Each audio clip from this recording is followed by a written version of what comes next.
Ya, meskipun Pak Roy Suryo itu sering ya melabel apa namanya menamai orang sesukanya ya, tapi kita harus tetap sopan. Kalau kita peneliti kita harus tetap sopan lah. Biarkanlah dia ya politisi yang mengaku peneliti ini nanti kita telanjangi di sebuah tempat formal yang namanya pengadilan.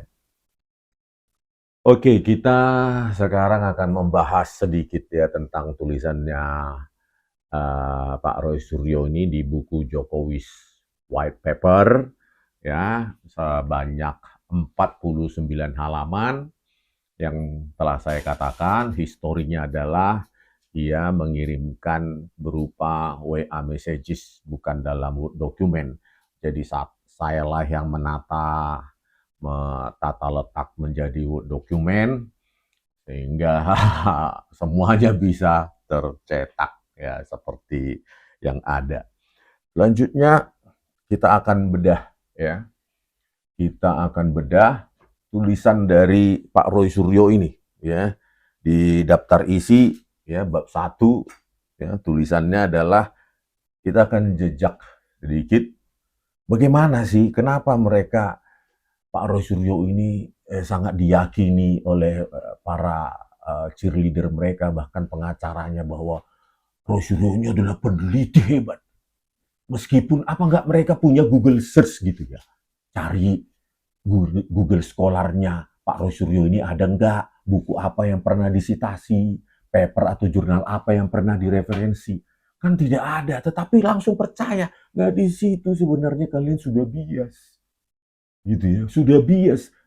Padahal kalian tahu Pak Roy Suryo ini tidak punya jejak tulisan apapun yang disitasi, yang berkaitan dengan ini, yang direferensi oleh orang lain. Dan itu pasti ditelanjangi. Gitu. Ditelanjangi nanti di pengadilan. Ya. Oleh karena itu, ya kita buka sedikit ya, kita bedah ya 49 halaman itu. Ya, tulisannya Pak Roy Suryo. Ini dia di daftar isi. Kita lihat bab 1 dimulai ya kita lihat di mana ilmiahnya gitu ya yang diagung-agungkan oleh mereka ini bingung saya. Aduh. Bab 1 dimulai dari seminar balik ke novel dan film. Nah, halaman 1 sampai halaman 5 ya. Bab satunya ya karena Pak Roy Suryo ini apa namanya menulis sampai bab 6, 49 halaman ya. Bayangkan. Berarti kalau 49 dibagi 6 bab ya. 6 bab berarti sekitar 8 ya, 8 halaman per bab.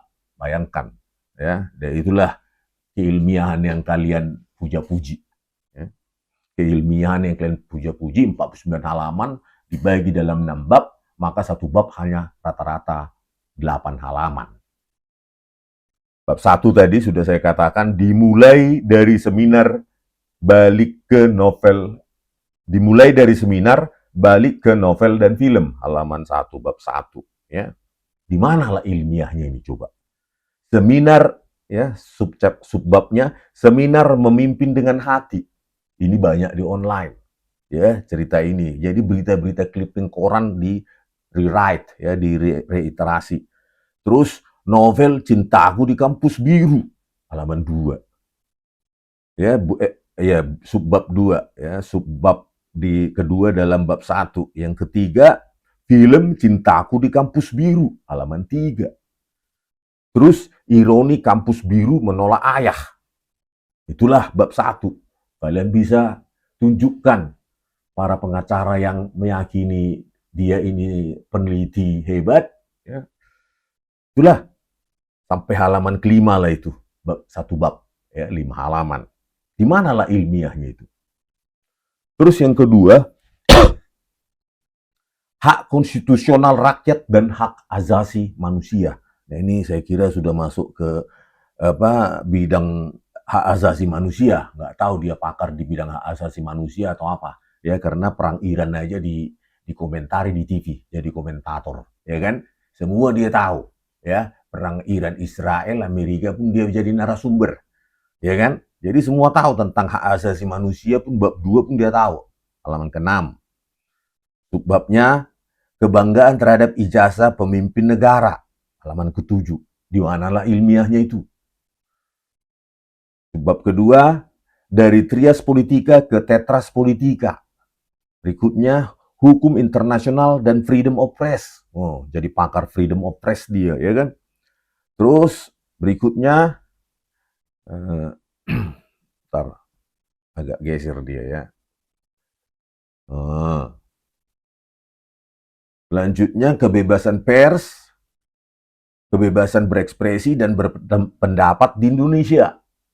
Ilmiah apa lah itu? Ya, terkait dengan digital image processing atau apa namanya telematika atau digital forensik. Yang berikutnya, subbab berikutnya pasal 28E ayat 3 dan pasal 28F Undang-Undang Dasar 1945. Ya, nggak ada kaitannya dengan telematika. Ya. Berikutnya, ada lagi membangun misteri yang menjadi hak publik, halaman 12. Itulah bab 2. Ya. Halaman 6 sampai 12, berarti 7 halaman. Ya. Inilah intisari dari bab 2 ya, tentang kebebasan hak konstitusional rakyat dan hak asasi manusia. Coba bayangkan.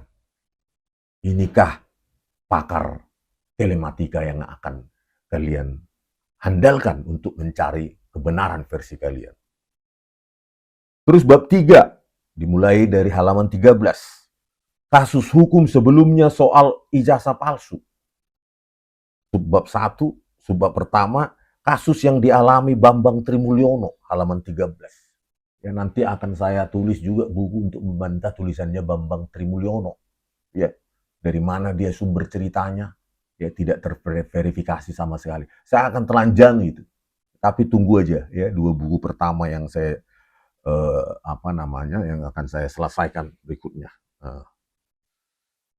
Berikutnya, subbab berikutnya kasus Bambang Trimulyono bersama Sugiknur Raharja. Ya, ini. Ya, jadi akan saya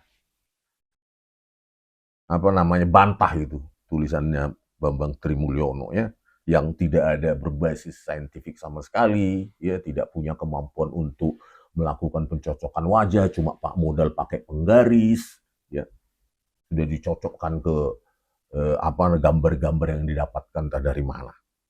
Ya. Terus itulah bab 3. Jadi bab 3 itu halaman 13 sampai 15. Berarti 4 halaman saja untuk bab 3. Terus bab 4, antara pelaporan TPUA versus Jokowi beserta para termulnya. Kan nggak cocok ya. Dalam sebuah tulisan yang harusnya ilmiah tetapi melabel orang, bukan hanya ini bukan dalam hal percakapan saja, ya ucapan, tetapi tulisan juga dikatakan termul, ya itu tidak pantas. Ya, makanya dia lebih cocok politisi, bukan peneliti. Itu di halaman 16 bab 4, ya. Subbab pertama, laporan TPUA ke Bareskrim. Subbab kedua, laporan Jokowi dan termul-termulnya di Polda Metro Jaya. Halaman 16 sampai halaman 19, berarti hanya 4 halaman untuk bab 4 ini. Ya, hanya 4 halaman. Penggunaan diksi termul saja sudah menunjukkan bahwa dia itu bias sebagai peneliti. Harusnya itu kan dibuang diksi-diksi semacam itu. Karena kita harus menempatkan ya kebenaran ilmiah tanpa preferensi.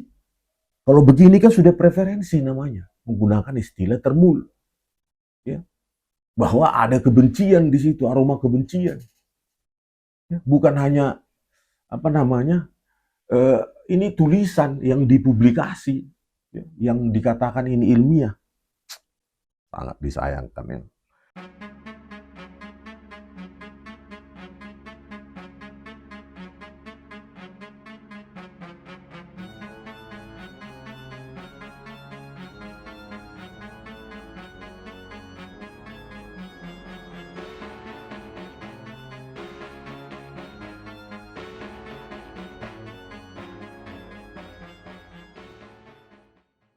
Kecepatan informasi dan akurasi data adalah komitmen kami. Satu langkah lebih dekat, satu langkah lebih terpercaya. Saksikan Sapa Indonesia Malam di Kompas TV Channel 11 di televisi Anda.